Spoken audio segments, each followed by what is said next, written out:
base, la prescription d'une contraception. Donc c'est vrai que voilà, elles défendent aussi cette possibilité de pouvoir suivre le suivi gynécologique.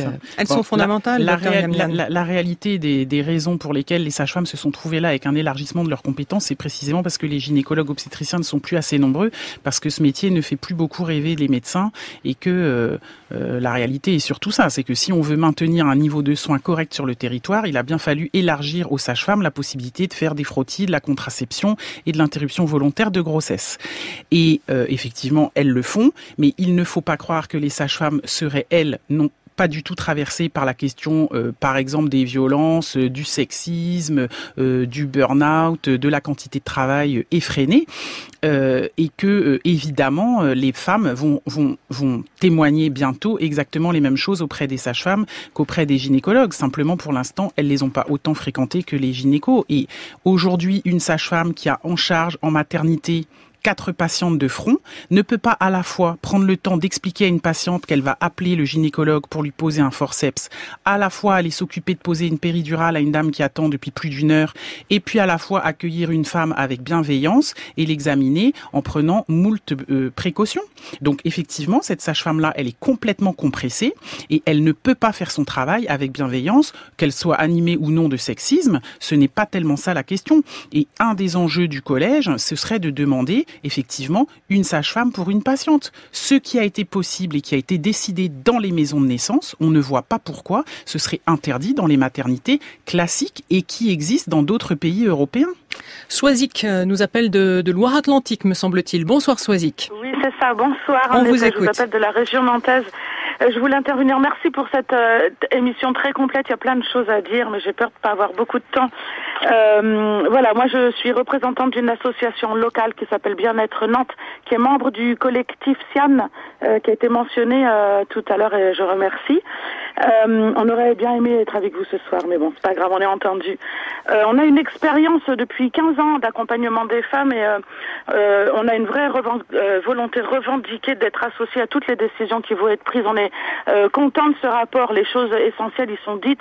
Elles rejoignent les recommandations qu'on avait nous-mêmes sorties il y a 6 mois. Mais il faut qu'on s'entende. Et s'entendre au double sens du terme, c'est-à-dire qu'on s'écoute et qu'on se comprenne, les professionnels et les usagers qu'on représente.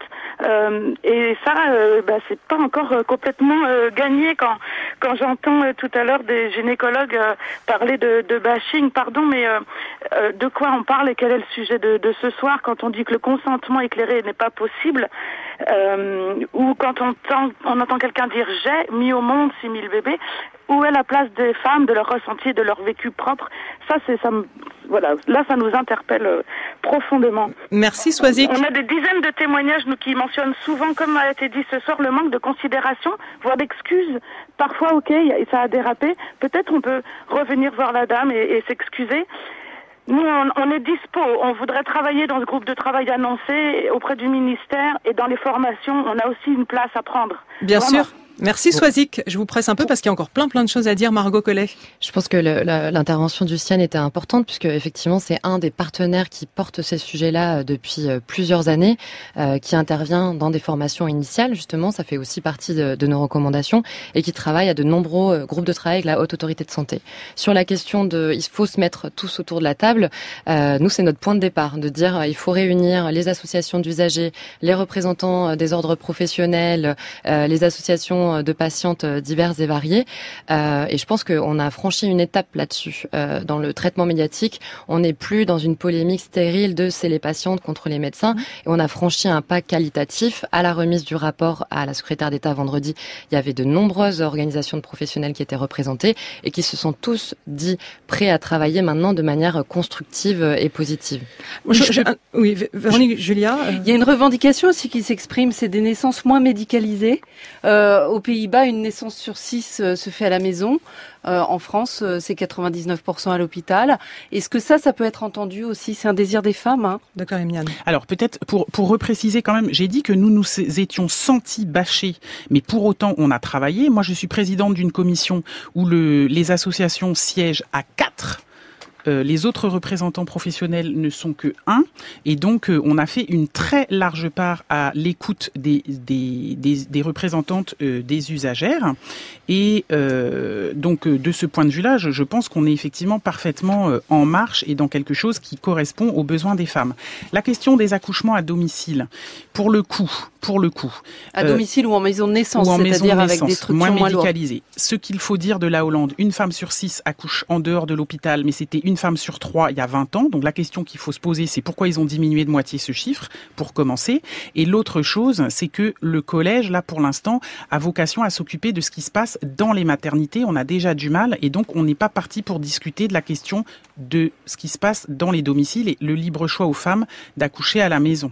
Alors, il nous reste 2 minutes et il se trouve qu'on a quand même parlé essentiellement de la naissance et de l'accouchement depuis le début de cette émission. Or, dans votre rapport, Margot Collet, il y a plein d'autres choses, notamment le suivi gynécologique tout simple, le fait de prendre en compte la gêne de la patiente liée au caractère intime de la consultation. Ça fait partie des revendications du Haut Conseil à l'égalité.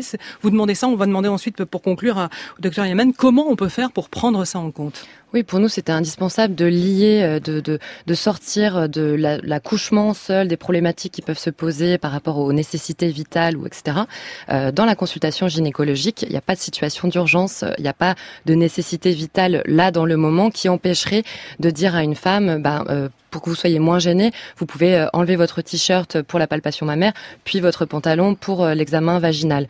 Les femmes, elles disent, pour certaines, qu'elles vont voir un gynécologue à reculons, qu'elles se sentent pas en confiance, que c'est juste un mauvais moment à passer. Notre objectif, c'est de redonner confiance aux femmes dans ces consultations et qu'elles y aillent pour avoir toute l'information dont elles ont besoin, qu'elles fassent librement un choix et que ce soit quelque chose de positif. Et on avait effectivement aussi des témoignages là-dessus ce soir avec des gens qui nous disent on n'a même plus envie d'aller chez le médecin. Oui. Vous entendez ça, docteur Yamian ? Bien sûr qu'on il faut prendre ça en compte. Il faut le prendre en compte et encore une fois, pour le prendre en compte, encore faut-il avoir des moyens. Quand un médecin gynécologue est remboursé 23 € la patiente va être remboursée 23 € de la consultation. Le gynéco, s'il veut avoir un espace où la patiente peut se déshabiller, peut-être un peignoir pour faire ça, ou bien au choix ne pas devoir dropper, vous n'avez plus la possibilité de dire à la femme enlevez le haut, enlevez le bas, remettez le haut, remettez le bas, parce que sinon il vous arrive, comme nous a dit tout à l'heure le témoignage de l'autre personne, là, en salle d'attente, ça stagne pendant 1h45. Vous ne pouvez pas travailler correctement dans ces conditions. Et c'est en cela que c'est un défi et que les institutions vont être certainement mises très en jeu dans cette question. Beaucoup de boulot à lire le rapport du Haut Conseil à l'égalité. Merci beaucoup Margot Collet.